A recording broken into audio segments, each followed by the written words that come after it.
So today what I want to talk about is what's happening in the rental housing market. And also important is how to make an accurate and instant offer for a rental property. This is one of the biggest questions I get all the time. How do I know what offer to make on a rental property? So first of all, I'm not an attorney, CPA, or realtor, so any information derived from this presentation is not to be construed as legal or accounting advice.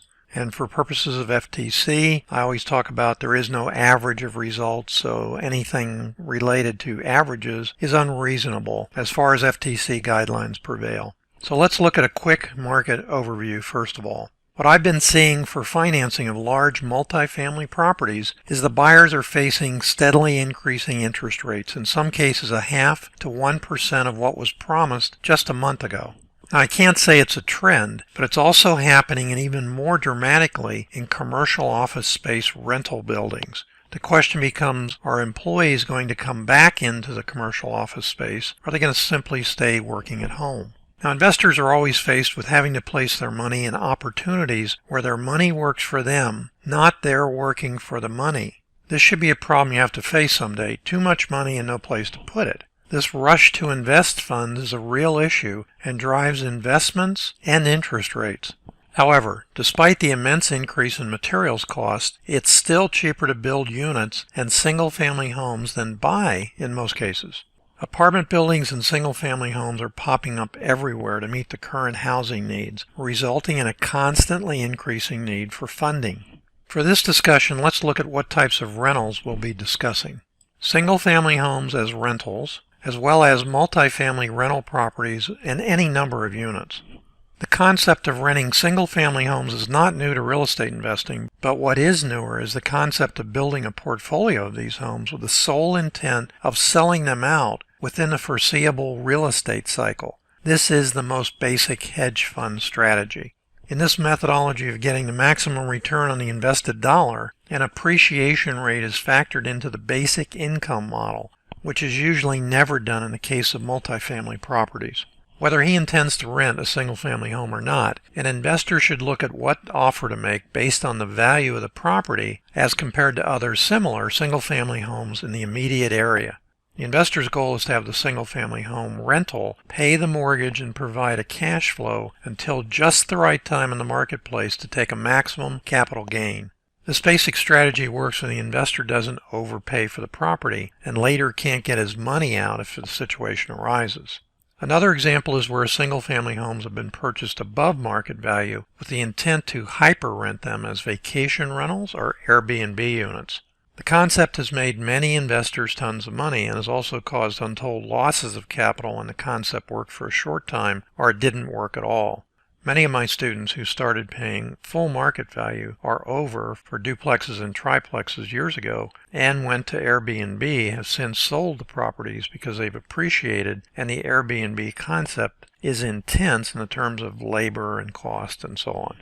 For this example, we'll look at what a standard of pricing should be when used to purchase a multifamily property for 2 units to 200 plus units. When determining an offer price for a single-family home, an investor looks at comparable closed sales in a specific radius of the subject property and assumes that his property should sell at a similar price per square foot. If he has done his research carefully, he will easily be able to determine an offer for cash or creative financing. Unfortunately, this evaluation can be fraught with errors, especially if there's no comparable sales or the sales are not in a reasonable proximity of the property in question. His fallback is that when he rents it, he will have income to cover his mortgage unless he loses his tenant. In the rental market, a standard has been established that is simple and reasonable. This standard is called the cap rate or capitalization rate, which in the simplest of terms is the net income a property produces annually divided by the net cost of the property for the investor. Again, in the simplest of terms, if you put all the rental income in a bank account and from the same account pay all the expenses for the property, how much money is remaining in the account at the end of the year? This net amount of money divided by your purchase price and initial repair cost is your cap rate. For example, if the remaining balance in this fictitious bank account was $9,000 and you paid $100,000 for the property, you would have gotten a 9% return on your investment for the year. So let's start by looking at an example of a multifamily property offered by a seller and given the following information.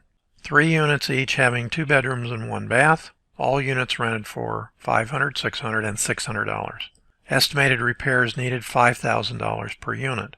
Expenses are available to the buyer but won't be specifically listed here, as we'll see them shortly. Investors asking $250,000. Is that a good price? That's the kind of question I get on a regular basis. Specifically, let's look at what offer you should make and how you get that offer. To answer these questions, let's get a better understanding of both the traditional and what I call the fast and furious way to make an offer on multifamily properties. A red flag is when a seller says his rents are below market value and can be easily raised, and he uses the proposed rents to determine your anticipated cap rate. Warning: make sure you ask if all the units are rented and all the tenants are up to date with their rent. If you're serious about purchasing the property, I suggest you talk to the tenants individually, and whatever rent you have been told they're paying, add $100 as to what you understand they're paying and see what feedback you get. There's also the question of their rental and security deposits, which you may not be able to get from the seller. Each tenant has to sign an estoppel letter stating that they understand the property is being sold, their rent rate, deposits, and they're complying with the terms of their lease. It's important that you actually see the leases to determine you're not inheriting a sweetheart lease that you have to abide by that is financially unbearable for you. Sweetheart leases are well below market value and for extended periods of time. The question always arises, is it better to buy a property with no tenants in it? Are tenants already in it so it's a fully functional property? And that's in the mind of the buyer. If you're wholesaling the property, some buyers will not want any tenants in there. They want to screen their own tenants. Others want the cash flow instantly, and they will weed out the tenants as time goes on. And typically those guys are the ones who are in the business for a long time and accumulating property. They're not afraid of evicting tenants. So let's review the specific property that I mentioned. 3 units each having 2 bedrooms and 1 bathroom. This doesn't matter. There could be 6 units, each having 2 bedrooms and 1 bathroom in another state and getting the same amounts of rent that we saw, or we're going to see in a second. So again, the only thing that matters, frankly, is the gross monthly rental income. In this case, the units are rented for $500, $600, and $600. So the gross monthly rental income in this case is $1,700. Do not multiply it times 12 and so on and so forth. Just look at the gross monthly rental income. Now I am going to put in a repair estimate of $5,000 a unit, and the reason is I updated the rental return calculator, and you can see how that's working. So the investor who's selling it is asking $250,000. The question is that a good price? So what I'm going to defer to now is the rental return calculator. So what you see here is the rental return calculator. As you'll notice, it's split into 3 parts: calculating the cap rate, cash on cash rental yield, and finally calculating your net yield using a rent divisor factor, which is the fast and furious method to determine what price to offer. Now, for the sake of being able to see it, I'm going to enlarge each one of these and go over them in detail. So this is the first part of the rental return calculator. I mentioned to you before the rents in unit 1, 2, and 3, 5, 6, 600, total is $1,700 a month. Anything in yellow on the calculator you can fill in, and it doesn't matter if these are 100 units or 10 units. I just happen to have set it up like this to make it convenient.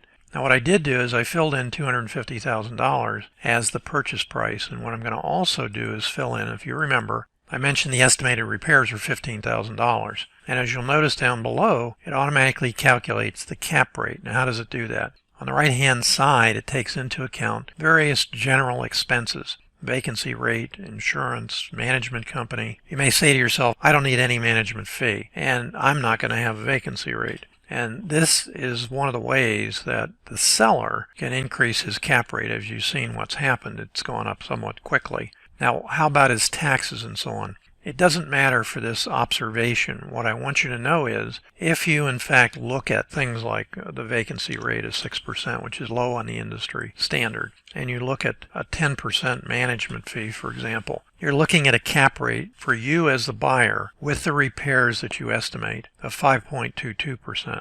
Without those repairs, 5.53%. So the question becomes, are you happy with a 5.53 cap rate? I want to change one thing here just to show you how this works. Very often times what I see is this type of property is offered for $300,000. There you go. Now it's 4.6% cap rate. And you can argue with me about, well, you ought to have all the exact expenses in. It doesn't matter. The expenses aren't going to make that much difference. But you can fill in the exact expenses. You can look up the taxes in the public record. Say the miscellaneous expenses are $1,000. Whatever you want to play with. Notice how it just dropped to 4.31 and 4.11%. And sometimes what I see is properties just like this offered for $350,000. Now we're getting into less than 4% amounts. But let's do this. Let's go back to the 250 so I can show you some other examples of cash on cash and other things that would be important to you normally. We said that this miscellaneous was $100 a year, but these are the same numbers we started out with. The rental return calculator carries these numbers forward into the rest of the spreadsheet. So this is a cash on cash rental yield. And if you said, Dave, my purchase price is $265,000, that's the 250 plus the $15,000 in repairs. And if you put down 10%, in other words, you got 90% financing on it, what would happen? Based on a 5% mortgage, you can change this mortgage. This is one of the new updates I made in it. Instead of putting 5%, I can put a 6% mortgage in there to see what happens. And I can also put in a 4% mortgage to see what happens. As you'll see, with the 10% down, you're actually going to have almost no return at all, or a negative return. And some people, especially in other countries who look at astronomical inflation rates, do not care about having literally a negative or break even because they know their dollar and the real estate market will be stable here rather than in their own country. But let's say you do a traditional financing here and you put in 20%. That's what you should expect. And your cash on cash return, meaning the 20% that you put down, or $53,000, is going to be 3.2%. Now, that cash on cash is for the $250,000 purchase. The cash on cash with the $265,000 repairs is 2.5%. So is 2.5% return on your cash on cash of $53,000 a good return? It depends. It's in the eyes of the beholder. But this will give you an idea. So let's look at putting up 90%. In fact, now you have about a 5% return on your money. So are you better off to put up less money and have more return? These are all numbers you can play with. My focus is on how do I make a fast cash offer on this particular property. So now we move into the third part of the spreadsheet. And what I devised years ago was how to make a quick understanding of the actual return or cap rate on a property just by looking at the gross monthly rental income. Why did I do that? Because at the time I did it, mortgages were 10%. And if you say to yourself, 10%, that's unbelievable. No, those were FHA mortgages, which after that went to 14%. Interest rates in the banks on CDs were 18%. And if you're saying to yourself, Dave, I'm trying to get 5 or 6%, why don't I just buy a CD? There may come a time when you can buy a CD again for 18%. And what will happen is the people who are holding rental properties and getting a 5% return on their money is fine unless they go to sell them. Then they're going to have to sell them at a cap rate that's equivalent to slightly better than the bank rate.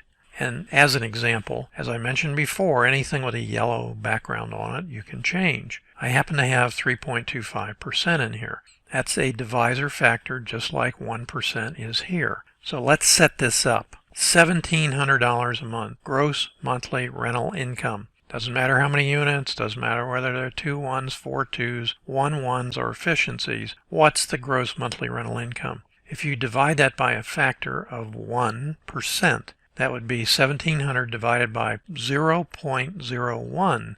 You get a purchase price, an offer price of $170,000. If you divide that same by 2%, you get an $85,000 purchase price offer. Now remember, the seller's asking $250,000.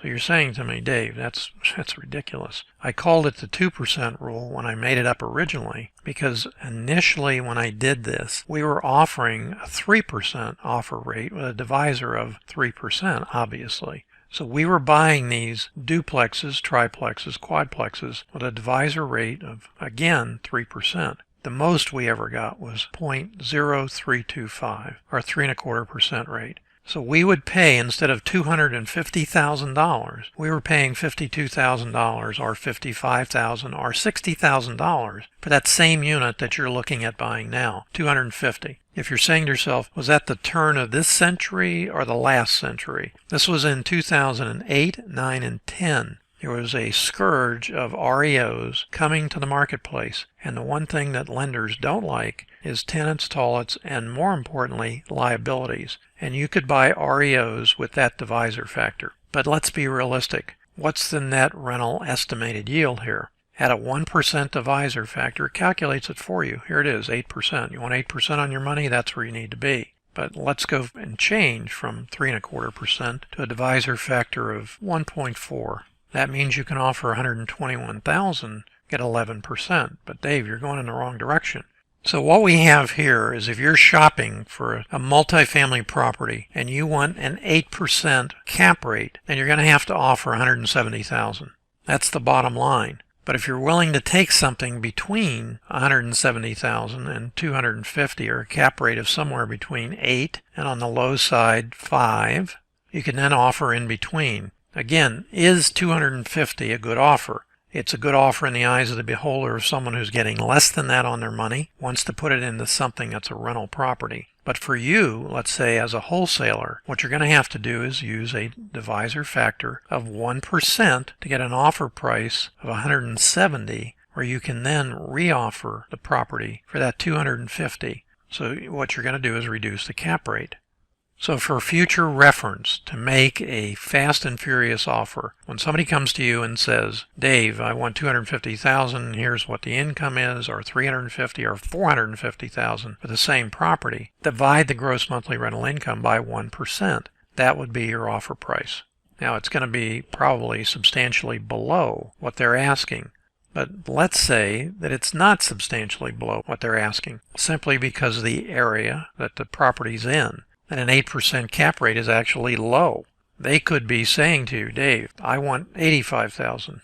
So if a seller comes to you with an idea of here's what I want for it, here's what the income is, they give you all these stats, you can fill the stats in so you can get the actual expenses to get a more accurate cap rate. But while you're trying to calculate the cap rate by an extensive spreadsheet, another investor is going to come along and use this fast and furious method to just make an offer and get it under contract and then do those calculations after the fact. If you're buying a property that should be in an income area where it's between, let's say, 3 and 6 or 7%, or they're large apartment type complexes where 4% or 5% in these days and times can be a good rate, then you use a factor of 1%. If you're in an area where rents are higher because they're harder to collect, you have more vacancies, you can use the 2% divisor to figure out an offer price. Or in between the two of them, use the calculator and just simply offer 1.5%. As you can see, it's somewhere in between. So here's my point. If you buy at a divisor factor of 1.5% and you sell at a divisor factor of 1%, it's in reverse. The lower the divisor, the higher the price. You have purchased something at approximately $115,000. You're looking to sell it for $170,000. That's wholesaling multifamily properties. Typically, that wholesale spread should equal at least 2 to 2.5 or even 3 years of net income to your end buyer. So I wish you limitless success in all you do. I hope this helps you in making your next multifamily offer by knowing just one thing: gross monthly rental income.